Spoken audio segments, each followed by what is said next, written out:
Supreme Court Associate Justice Anthony Kennedy will step down from the bench on July 31, he announced Wednesday. It has been the greatest honor and privilege to serve our nation in the federal judiciary for 43 years, 30 of those years on the Supreme Court, he said in a statement, which noted that he chose to step aside to spend more time with his family. Kennedy, 81, has sat on the High Court since 1988.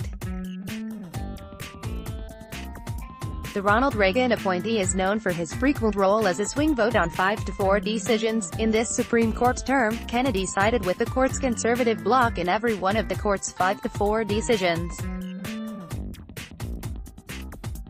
Justice Kennedy did not join the liberal bloc in any of the court's 1-9-5-4 decisions this term. Kevin Daly, at Kevin Daly DC, June 27, 2018. With his departure, President Donald Trump is likely to appoint a more reliably conservative judge who will swing the balance of the court further to the right. Among the key issues at stake is the constitutional right to an abortion, as upheld in the Supreme Court's 1973 decision in Roe v. Wade. With a conservative replacing Kennedy, anti-abortion activists are likely to shepherd a challenge to that ruling up to the Supreme Court. Conservatives have long been preparing for Kennedy's departure from the court and have been eyeing potential replacements since last year. Speaking shortly after Kennedy's announcement, the president said his search for a nominee would begin immediately, and that he will choose a new judge from the list the White House circulated in November. "We will vote to confirm Justice Kennedy's successor this fall," Senate Majority Leader Mitch McConnell, our Kentucky, said on the Senate floor shortly after Kennedy's announcement. The confirmation will likely take place ahead of the midterm elections in November, ABC reports.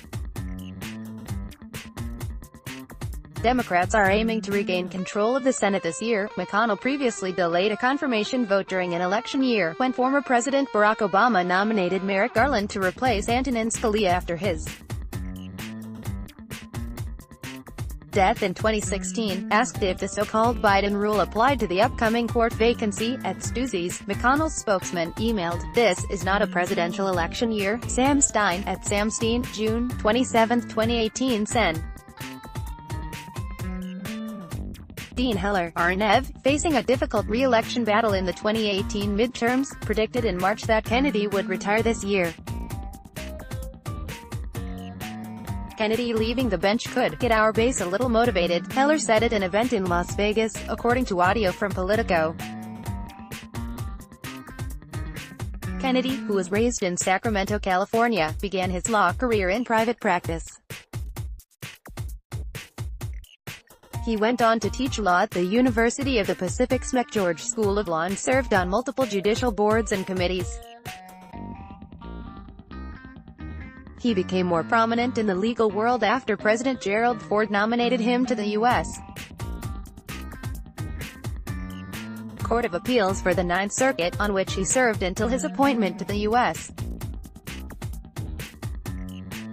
Supreme Court. Kennedy leans conservative, but he has often broken with the court's right wing in key cases, including in several landmark gay rights cases. He has been the deciding vote in some high-profile cases, including Citizens United v. Federal Election Commission, the 2010 ruling that rolled back some restrictions on campaign finance, and Boumediene v. Bush, in which the court found that Guantanamo Bay detainees have the right to appeal their detention. Kennedy, however, has bristled at his swing vote reputation. The case is swing.